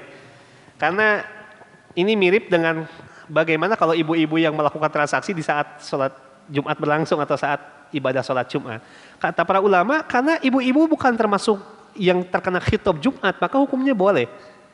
Perempuan lah dalam hal ini ya, secara umum saja. Perempuan itu kan bukan termasuk yang terkena khitab. Sehingga kalaupun dia melakukan transaksi apapun atau aktivitas apapun, bukan hanya jual beli, sewa menyewa, menggunakan jasa, maka dia hukumnya boleh karena dia tidak termasuk khitab di situ. Urusannya nanti drivernya, Pak. Dia melakukan jasanya itu tatkala ada kewajiban untuk sholat Jumat. Yang ini yang bermasalah dari segi drivernya. Tapi kalau drivernya tadi non muslim ya nggak jadi masalah. Ya, drivernya non muslim nggak jadi masalah.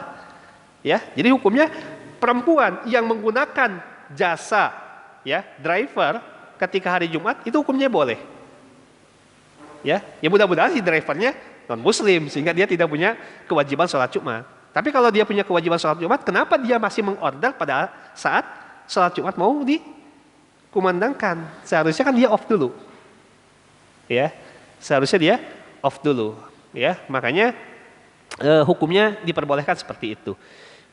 Mirip dengan orang yang atau dibaliklah orang yang dia berprofesi sebagai supir atau driver ya tadi, tapi mengantarkan orang untuk misalnya ke gereja. Kira-kira boleh nggak? Saya driver, konsumen saya mau ke gereja untuk beribadat, boleh nggak kira-kira? Boleh-boleh saja, itu kan kayak jasa, ya. Atau saya sebagai, mohon maaf, kuli bangunan, saya diperintahkan untuk oleh bos saya membangun gereja. Boleh tidak? Itu kan membangun sarana peribadatan agama lain yang muat kita, itu termasuk perkara yang sebetulnya itu kan termasuk kesyirikan. Nah, tapi saya menjual jasa di sini, boleh. Hukumnya boleh seperti itu, ya. Nah, kita menjual jasa, ya. Kecuali kalau kita mau berani beresiko menolak pekerjaan itu. Itu kan tergantung dari orangnya ya, tapi secara hukum boleh. Mirip dengan kemarin ada pertanyaan di wawancara kepada saya, boleh enggak kita transaksi di bank syariah tetapi notarisnya non muslim? Jadi akta yang membuat itu non muslim. Padahal kita lagi pembiayaan di bank syariah, tapi si notarisnya non muslim. Kata saya hukumnya boleh dan akad transaksi perjanjiannya sah secara hukum. Karena dalam undang-undang notaris, posisi notaris itu adalah sebagai pejabat negara yang berfungsi sebagai mencatat. Tidak ada kaitannya dengan hukum agama di situ. Selama si notaris itu paham tentang akad-akad syariah nggak jadi masalah. Kenapa notaris bisa paham syariah? Karena sekarang di kenotariatan itu dipelajari tentang akad-akad syariah. Ya, jadi di fakultas hukum, di sekolah kenotariatan itu dipelajari tentang akad-akad syariah. Yang sekolah ke situ kan bukan hanya muslim. Non-muslim juga boleh kok sekolah kenotariatan. Ya, dia sekolah menjadi seorang notaris, boleh saja. Makanya transaksi kenotariatan ya atau perbankan syariah yang disaksikan atau yang dicatatkan oleh notaris yang non-muslim itu hukumnya boleh dan sah secara hukum. Artinya akadnya tidak batal. Ya, selama dia paham tentang syariah. Makanya dalam teori ilmu hukum ada disebut dengan asas personalia keislaman. Pihak-pihak yang bertransaksi secara syariah, walaupun dia non-muslim, maka wajib dia tunduk kepada aturan-aturan syariah. Mirip kalau kita sebagai nasabah bank syariah, tapi kita misalnya non-muslim, ada nasabahnya non-muslim, boleh nggak non-muslim nabung di bank syariah, investasi di bank syariah? Boleh, tapi dia harus mengikuti kaidah-kaidah syariah.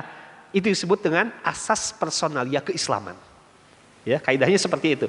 Ya, jadi tadi kembali ke pertanyaan, karena wanita tidak termasuk khitab yang terkena kewajiban Jumat, maka dia tidak jadi masalah melakukan aktivitas pada hari Jumat. Kira-kira seperti itu. Wallahu a'lam bishawab. Berikutnya dari ibu ya, ke belakang silakan. Assalamualaikum warahmatullahi wabarakatuh. Waalaikumsalam warahmatullahi wabarakatuh. Di dalam akad jual beli itu terdapat pertukaran antara benda dan uang. Sementara uang itu kan hasil dari bank, barang yang dipergunakan dan dikeluarkan oleh bank. Dalam hal ini kalau begitu bank itu tidak riba. Bank apa, Bu? Bank Indonesia. BI. Ya. Oh, karena Bank Sentral. uang itu kan dikeluarkan oleh Bank Indonesia meskipun pencetakannya bukan oleh bank. Iya, iya. Tetapi itu dikeluarkan oleh Bank Indonesia. Barangnya atau uangnya? Kan uangnya yang dicetak oleh uangnya kan? Uangnya, ya. Oke. Ya, baik. Setahu saya dulu ketika saya membahas terkait dengan hukum imani, mungkin masih ingat ya, walaupun ini udah lama, dikatakan sebagai uang itu, mungkin saya tunjukkan sedikit aja ya, Bu, ininya. Materinya mudah-mudahan masih ada. Ini nih.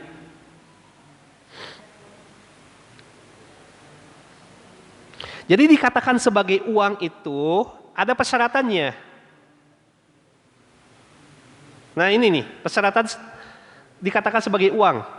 Uang adalah ya sesuatu yang dijadikan harga oleh masyarakat, baik terdiri atas logam, maksudnya terbuat dari logam, atau kertas yang dicetak, maupun bahan lainnya, terserahlah mau emas, mau perak atau apapun, yang diterbitkan oleh lembaga keuangan pemegang otoritas. Dalam undang-undang tentang uang siapa lembaga otoritas di negara kita? Bank Sentral, BI. Artinya tidak ada kaitannya dengan riba, karena tugas dari BI salah satunya adalah dia menerbitkan uang yang diamanati oleh undang-undang. Karena definisi uang itu kata para ulama di sini as-sadiratu anil mu'assasah al-maliyah sahibul ikhtisas. Ya, ada kalimat sahibul ikhtisas, dia yang punya otoritas untuk mengeluarkan uang. Jadi sehingga uang yang dikeluarkan oleh negara, dalam hal ini BI, ya dicetak kemudian beredar di masyarakat, maka tidak termasuk riba. Dia termasuk uang saja, karena dia definisi uang. Urusan ribanya nanti kalau terjadi pertukaran yang tidak tunai atau tidak sama dari jenis kualitasnya, itu nanti ada unsur ribanya di situ. Tapi kalau ketika mereka menerbitkan uang, kemudian uang itu beredar, nggak jadi masalah. Karena uang itu sifatnya kultural, bukan sifatnya tasyri. Garis bawahi. Uang itu bukan bersifat tasyri, artinya kata syariah uang itu harus emas dan perak. Enggak.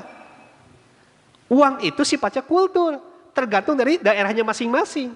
Kalau di Indonesia, dianggap uang itu adalah kertas yang dicetak kemudian diterbitkan oleh muasasah sahibul maliyah bil ikhtisas atau oleh BI bahasa kitanya, ya itu sebagai uang.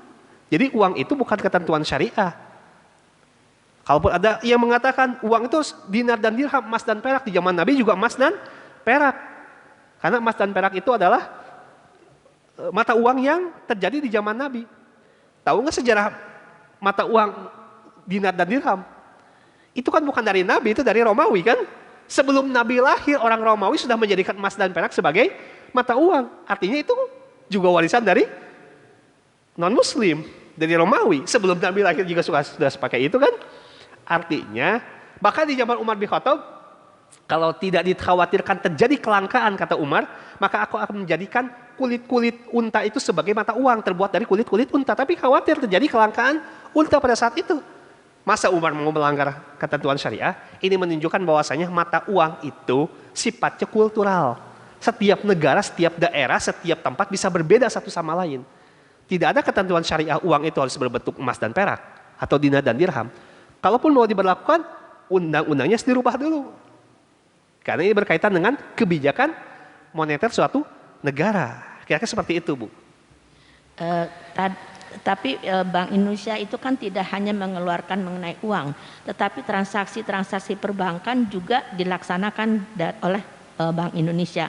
Nah, sekarang kalau misalkan ada seseorang yang menjadi pegawai di bank tersebut, apakah itu tidak termasuk dalam yang diharamkan atau dilarang? Gitu? Kan, seperti misalkan jual beli, kalau jual beli uang asing mungkin boleh ya, tetapi misalkan ada apa sih namanya, ada dengan waktu, berhubungan dengan forward transaction ya, itu kan termasuk yang haram. Jadi bagaimana kedudukan Bank Indonesia di situ dan pegawai-pegawainya? Baik. Terima kasih. Status pegawainya seperti apa? Kalau dia yang punya kebijakan otoritasnya, dia pemegang kebijakan otoritas membuat kebijakannya, ya, maka dia berdosa ketika dia membuat kebijakan yang bertentangan dengan syariah. Tapi kalau dia bukan sebagai pemegang otoritas, nah di sini ada khilaf ulama. Ada ulama yang mengatakan dia termasuk kategori orang-orang yang melakukan transaksi yang diharamkan. Karena dalam hadis riba itu kan banyak sekali yang dilaknat oleh Nabi, ya, termasuk yang mencatatnya, saksinya, yang memakannya, yang menyalurkannya. Ini kan termasuk humsawa, kata Nabi, semuanya sama termasuk. Ulama yang kedua mengatakan ini hukumnya syubhat, ya, karena di sini dia hanya menjual jasa, tapi dia tidak punya kebijakan pemegang otoritas. Ya, walaupun bagaimanapun syubhat ini sesuatu yang harus ditinggalkan, karena Nabi mengatakan famanitaqa minal mustabihati faqad istabra alidinihi wa 'irdihi. Siapa yang dia meninggalkan perkara-perkara yang syubhat, maka dia telah menyucikan agama dan kehormatannya.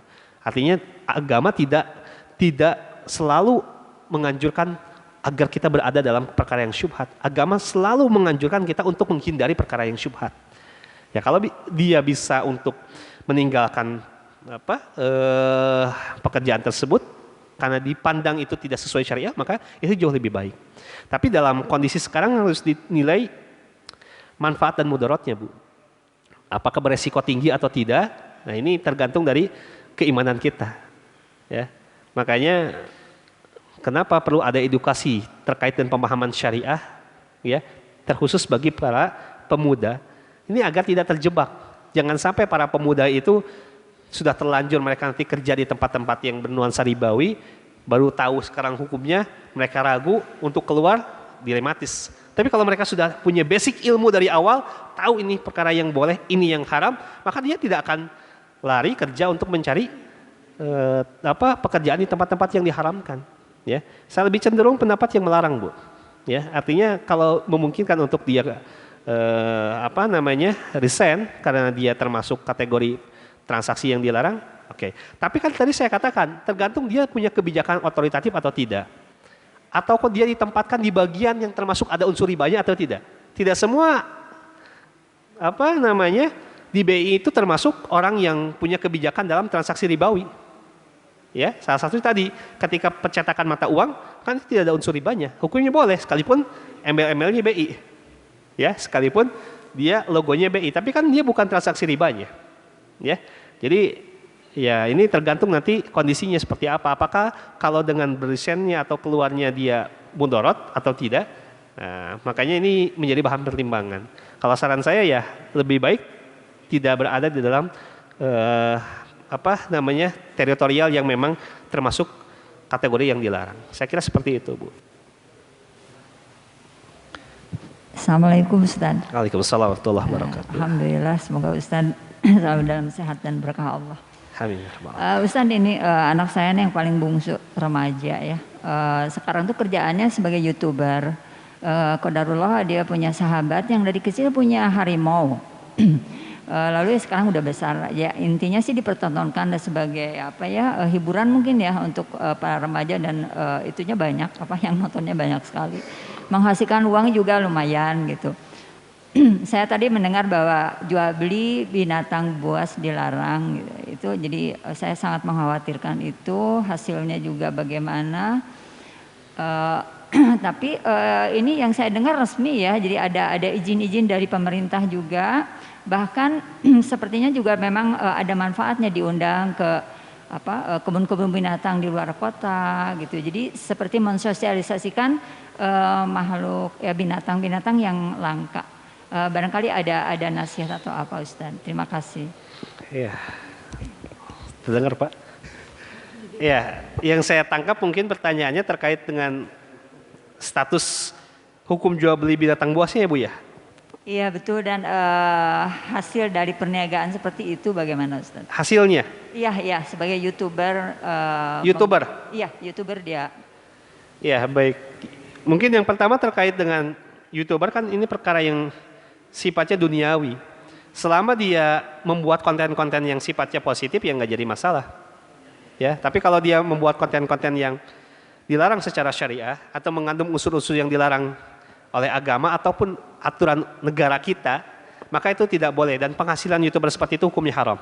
Misalnya konten-konten pornografi, konten-konten yang ada minuman keras di dalamnya, konten-konten atau dia menunjukkan mempertontonkan aurat, itu nggak boleh hukumnya.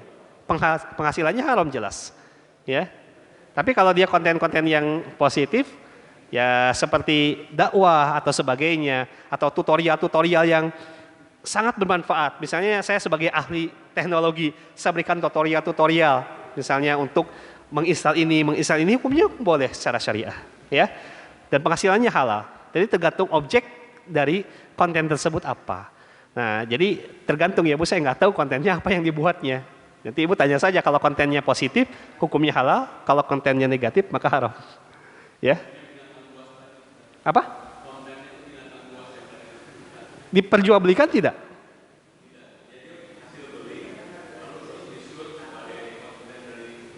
Oh iya. Saya pandang dari akad jual belinya dulu. Karena tadi saya katakan jual beli binatang buas itu ikhtilaf ulama. Ya. Kalau dia binatang buas yang dilestarikan oleh pemerintah sehingga dia termasuk yang dilindungi, ya tidak boleh diperjualbelikan, maka nggak boleh. Berarti kontennya pun nggak boleh. Tapi kalau misalnya oleh pemerintah termasuk benda-benda yang boleh diperjualbelikan, ya. Nah, kemudian dia buat konten, kalau secara hukum negara boleh, tapi secara syariah saya kira tidak dianjurkan ya, karena binatang buas termasuk perkara yang memang mukhtalafun fih, perkara yang didebatkan oleh para ulama hukum memperjualbelikannya, apalagi dibuat sebagai konten, dijadikan sebagai mabi, dijadikan sebagai objek jual beli, itu ulama beda pendapat. Apalagi dia dibuat sebagai sebuah konten, sekalipun dalam regulasi kita memungkinkan dibolehkan. Orang yang pornografi aja yang ada konten-konten auratnya masih boleh di YouTube. Ya, tapi kan secara syariah nggak boleh. Ya, ini menunjukkan bahwa buat saya konten-konten seperti itu tidak, lebih baik ditinggalkan, Bu. Ya, karena memang ulama pun berbeda pendapat terkait dengan hukum memperjualbelikan binatang buas. Jangan binatang buas, sinaur saja, kucing hutan, ya bahasa kita mah kucing yang liar, itu ulama berbeda pendapat hukumnya, bahkan mengatakan hukumnya haram kata Imam Nawawi. Ya apalagi ini binatang buas, kemudian dia jadikan konten. Apa urgensinya dijadikan konten gitu kan? Nggak ada manfaatnya. Sedangkan orang yang beriman itu dia harus tarku mimma la ya'ni, min husnil islami mar'i tarku mimma la ya'ni. Keelokan seorang muslim yang baik itu kata Nabi ketika dia meninggalkan perkara-perkara yang tidak ada faidahnya, tidak ada manfaatnya. Ada manfaatnya nggak konten itu? Saya Allahu a'lam bishawab, saya nggak pernah lihat konten binatang buas soalnya. Ya, tapi buat saya itu perkara mukhtalafun fih. Ulama berbeda pendapat terkait hukum jual belinya, apalagi terkait dengan kontennya. Lebih baik ditinggalkan, itu lebih selamat. Kira-kira seperti itu, Bu. Allahu a'lam bishawab. Pak Ustadz, satu lagi boleh? Silakan satu lagi ya. Begini, sekarang kan sedang marak katanya disebut sebagai bisnis di masa pandemi seperti digital coin, itu termasuk jual beli, bagaimana hukumnya Pak Ustadz? Apa, Bu? Digital coin. Digital coin? Iya. Itu skemanya gimana, Bu? Karena ada beberapa skema ya, setahu saya. Skemanya, aduh kurang tahu ya, kayak jual beli saham gitu Pak Ustadz. Iya. Garis besarnya seperti itu mungkin. Baik, digital coin berarti yang diperjualbelikannya koin itu ya, digital coin itu. Jadi beli saham misal dalam dolar, nilainya satu perusahaan, nilainya mungkin 0,00 sekian dolar gitu. Belinya berapa? Misalnya 10 juta gitu. Nanti pas saham itu naik, lalu dijual. Nah begitu seperti itu. Itu apa termasuk jual beli? Bagaimana hukumnya Pak? Dia termasuk goror. Tidak ada underlying asset, tidak ada mabi yang diperjualbelikan sebetulnya. Berbeda dengan jual beli saham atau bayul asum yang sesungguhnya, yang sudah terindeks di Jakarta Index, Islamic Index saham, yang sudah ada perusahaannya, misalnya perusahaan bergerak di bidang kita beli saham perusahaan itu, berapa persen saham itu kita beli, itu jelas yang boleh. Kalau kayak tadi kan underlying assetnya nggak jelas, Bu. Mabinya nggak ada, sehingga dia hanya berkisar pada nilai nominal. Kalau tinggi dia jual, kalau jatuh dia tahan, gitu kan? Sehingga ini termasuk kategori spekulasi. Sehingga nggak boleh jual beli seperti ini, ya. Kalau saham boleh ya Pak Ustadz? Tergantung sahamnya tadi saya katakan. Misalnya saham Indofood kayak gitu. Berarti ada Indofood ya kan? Iya, iya. Hukumnya boleh, Bu. Oh iya, terima kasih. Jangan sampai Indofoodnya nggak ada atas nama doang. Ini termasuk jual beli goror karena objeknya nggak ada. Tadi saya katakan, ya, dalam jual beli itu minimal ada dua yang ditukarkan. Ada harga, berarti kita beli. Ada sahamnya objeknya apa? Kalau tadi perusahaannya bergerak di bidang apa? Termasuk dia bergerak di bidang yang dibolehkan atau enggak? Kalau kita beli saham, ternyata dia saham dari bank yang transaksi riba, nggak boleh kita beli. Sekalipun dia ada real usahanya, PT Bank X konvensional, kita beli saham di bank itu nggak boleh hukumnya. Kenapa? Kita beli saham ribawi berarti. Nah kalau misalnya tadi contohnya Indofood, berarti kita beli saham Indofood. Indofood bekerja di bidang apa? Produksi, ya, pangan dan sebagainya. Hukumnya boleh, boleh, ya. Nah, kira-kira seperti itu. Sudah cukup ya? Satu lagi Pak, silakan. Assalamualaikum warahmatullahi wabarakatuh, Ustaz. Waalaikumsalam warahmatullahi wabarakatuh. Saya belum paham tentang gadai, Ustaz, yang Nabi Muhammad SAW lakukan dengan orang Yahudi. Itu sebetulnya akadnya seperti apa? Dari pihak Yahudinya itu untungnya apa, Ustaz? Saat Nabi Muhammad SAW melakukan itu. Yang pertama, yang kedua, mungkin di luar tema, Ustaz. Mohon maaf kalau ini tentang adab-adab menuntut ilmu. bagaimana sih syari kita mengajarkan kita adab-adab menuntut ilmu, makan minum dalam kajian dan berbicara dalam kajian. Iya, baik. Jazakallah Ustaz, terima kasih. Jazakallah khair. Ya, yang pertama ada hadisnya ya terkait dengan Rasul menggadaikan baju perangnya kepada orang Yahudi untuk membeli makanan ya. Nah ini hadisnya. Ada beberapa hadis di sini yang diriwayatkan oleh Imam Bukhari. Laqad rohana Nabi sallallahu alaihi wasallam dir'an lahu bil Madinah 'indal Yahud wa akhadha minhu sya'iran li ahlihi. Jadi Nabi pernah menggadaikan baju perangnya.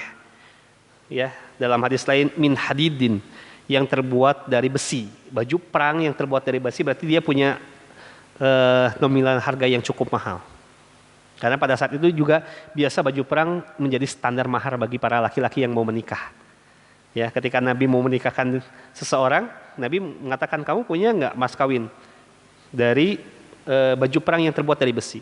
Kata orang yang mau dinikahkan, saya nggak punya, itu terlalu mahal. Ya, maka Nabi menikahkan dengan mengajarkan Al-Quran. Zawaztukum bima ma'aka minal Quran. Maka aku nikahkan kamu dengan kamu mengajarkan Al-Quran pada calon istrimu.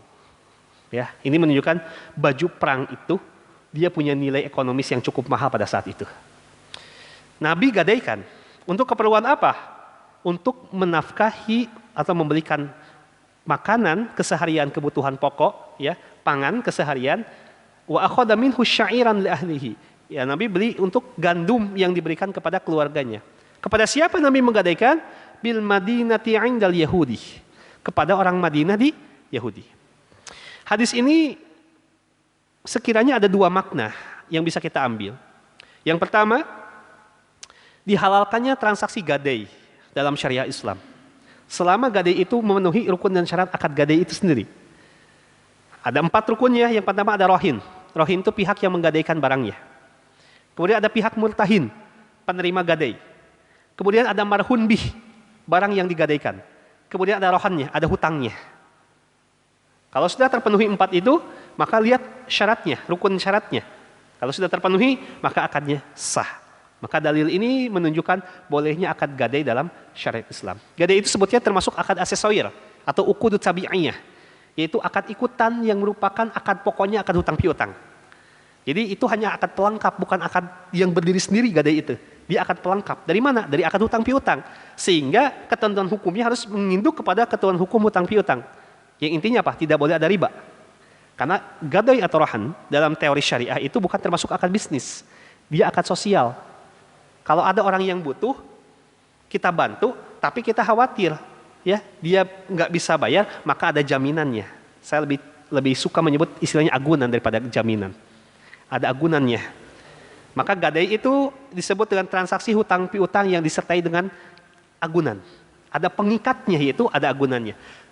Kalaupun nanti dia nggak bayar hutangnya, maka agunan tadi yang Nabi gadaikan tadi, dir'an lahu atau dir'an min hadid dalam hadis lain, nanti itu menjadi pihak murtahin atau pihak penerima gadai. Ya. Ternyata dalam hadis lain, barang gadai yang digadaikan oleh Nabi ini tidak ditebus oleh Nabi sampai Nabi wafat. Ya, jadi si baju perang ini tidak sampai ditebus oleh Nabi sampai Nabi wafat. Secara hukum nggak jadi masalah. Tapi ternyata ditebusnya oleh Ali bin Abi Thalib. Ya, ternyata ditebusnya oleh Ali bin Abi Thalib pasca Nabi wafat.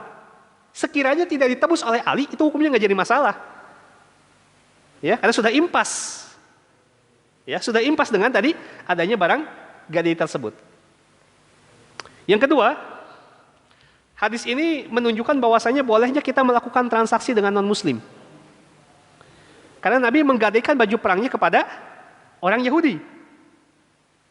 Serta di sini kata Imam Bukhari, sudah seharusnya kita tutup mata terkait dengan transaksi jual beli ini. Kita jangan suka mencari celah-celah sehingga kita sulit untuk melakukan transaksi. Saya kasih contoh, Yahudi. Yahudi hobinya apa dalam Quran? Riba. Oh, berarti nanti kalau kita gadein baju perang, hasil riba dong nanti mereka ngasih pinjam. Janganlah. Tutuplah sebelah mata kita. Yang penting transaksi kita halal, urusan mereka dapat uang dari riba, dari nipu, atau apapun, bukan urusan kita itu. Yang penting transaksi gadai kita dengan mereka itu sah. Mirip dengan misalnya saya punya restoran, yang datang non-muslim, makan di restoran saya. Apakah saya harus secara detail tanya, Bapak uangnya dari mana? Hasil korup bukan, riba bukan, judi bukan, nipu bukan. Nggak usah, bukan urusan kita. Ya, yang penting saya dan konsumen saya transaksinya secara sah dan halal. Urusan mereka dapat uang dari mana, bukan urusan saya itu. Misalnya saya punya travel haji dan umroh, nasabah saya datang, Pak Ustaz saya mau umroh, saya nggak usah tanya deh, dari mana Bu, Pak uangnya halal enggak ini? Kalau di tempat saya harus halal semua. Enggak, bukan urusan kita itu. Karena Nabi tidak melakukan seperti itu. Nabi tidak mentilik-tilik tuh. Apakah Yahudi bersumber dari riba atau tidak? Padahal kita tahu Yahudi itu hobinya kalau enggak riba, transaksi yang haram. Akalu Nabi sah, kata Allah. Hobinya itu melakukan transaksi yang haram. Dalam surah An-Nisa 160, 161, yang haramnya itu adalah riba. Tapi Nabi enggak peduli, itu Nabi tutup mata, ya sudahlah. Yang penting transaksi saya, kata Nabi, dengan orang Yahudi sah secara syariah. Urusan dananya itu bukan urusan kewenangan kita. Jangan takaluf. Takaluf itu artinya kita memaksakan diri sampai kita tahu urusan orang. Jadi hadis ini memiliki dua makna tadi. Bolehnya akad gadai, bolehnya kita transaksi dengan non-muslim. Karena dalam syariat Islam, perkara muamalah itu tidak ada batasan agama. Ya, mau dia muslim, muslim atau dia Yahudi atau dia Nasrani, itu nggak jadi masalah, kita boleh, ya. Ini yang pertama terkait dengan konteks hadis gadai ini. Yang kedua terkait dengan adab mencari ilmu. Saya kira ini satu tema kayaknya. Tapi ada beberapa syair, ya, yang memang dulu saya ingat itu kan, adab mencari ilmu itu ada beberapa dalam syair itu. Yang pertama adalah irsyadul asatiz, yaitu adanya bimbingan dari ustadz. Karena kalau kita mencari ilmu sendiri, nah ini berbahaya. Kalau nggak ada bimbingan dari ahlinya, maka dia akan terjadi adanya penyimpangan nanti dalam belajar. Ya, makanya fungsinya guru atau irsyadul asatiz, fungsinya guru itu adalah untuk membimbing. Ya, nanti kalau ada yang keliru dibetulkan tuh. Ya, adanya diskusi di situ. Ya. Sehingga seseorang tidak dianjurkan untuk mencari ilmu secara otodidak, kecuali dia sudah punya basic yang kuat. Kalau sudah punya basic ya silakan saja. Kita mau baca sendiri gitu kan, kita mau ini. Tapi kalau belum punya basic, itulah fungsinya kita dibimbing. Ada majelis-majelis ilmu yang di situ dihadirkan para pembimbing, para ahlinya. Maka di situ merupakan adab yang pertama. Yang kedua, hirsun, punya kesungguhan. Mencari ilmu itu harus punya tekad yang kuat, ya. Karena kalau kita cari ilmunya hanya rame-ramean doang, nah itu nggak bakal masuk ilmunya, ya, dan nggak bakal berkah ilmunya. Karena ilmu itu harus ada hirsun, ada kesungguhan. Lihatlah para ulama dulu ketika dia mencari ilmu, ya, jangankan beda RW, beda negara pun dilalui. Al-Imam Syafi'i rahimahullah ta'ala, coba, dia hafal kitab Al-Muwatta'nya Imam Malik pada usia sekitar 15 tahun kurang lebih. Kemudian dia talaki dengan Imam Malik di mana? Imam Syafi'i di Irak, Imam Malik di mana? Di Madinah. Dari Irak ke Madinah cukup jauh pada saat itu. Tapi dilalui oleh Imam Syafi'i. Kemudian mencari ilmu sampai wafatnya di mana? Di Mesir. Irak, Madinah, Irak, Mesir, balik lagi. Ini menunjukkan bahwasanya ada kesungguhan dari para penuntut ilmu untuk dia mencari ilmunya. Kemudian yang ketiga, tululul zaman, yaitu waktu yang panjang. Karena kalau belajar itu dia memerlukan waktu yang cukup lama. Tidak ada belajar yang sifatnya waktu yang singkat. Ya kalau waktu yang singkat itu ya hasilnya pun akan singkat. Dia dibutuhkan waktu yang cukup lama. Makanya kan minal mahdi ilalahti, dari sejak buayan sampai masuk ke liang lahat. Waktu yang cukup panjang. Belajar apapun itu, ya ilmu apapun. Makanya dalam skema pendidikan itu kan dari SD, SMP, SMA, perguruan tinggi ada S1, ada S2, ada S3, nanti ada postdoktoral. Cukup waktu yang cukup panjang. Ya, maka tidak instan mencari ilmu itu. Harus sabar dia mencari ilmu. Ya, pengen jadi ahli misalnya di bidang ini, ya dia harus tekun, butuh waktu yang sangat panjang untuk jadi ahli di bidang ini. Ya, yang terakhir adalah an-nukud, dibutuhkan biaya. Ya walau bagaimanapun ya, kalau kita mau cari ilmu ya, kita harus mau mengeluarkan kocek kita atau biaya kita. Ya, zaman sekarang nggak ada yang gratis untuk apapun, pasti kita butuh biaya. Beli bukunya lah, untuk misalnya kita privat, ada guru les privatnya, untuk bayar gurunya, bayar pendidikannya, ini butuh biaya juga. Jadi inilah adab-adab mencari ilmu yang memang harus kita lalui. Ya, intinya ya ada kesabaran lah dalam mencari ilmu. Kira-kira seperti itu. Singkatnya karena memang untuk tema adab mencari ilmu kayaknya agak cukup panjang kalau saya jelaskan secara detail. Wallahu a'lam bishawab. Itu saja mungkin Ibu Bapak sekalian yang dapat kita bahas terkait dengan akad jual beli. Mudah-mudahan ada manfaat. Aku qouli hadza wa astaghfirullah li wa lakum. Assalamualaikum warahmatullahi wabarakatuh.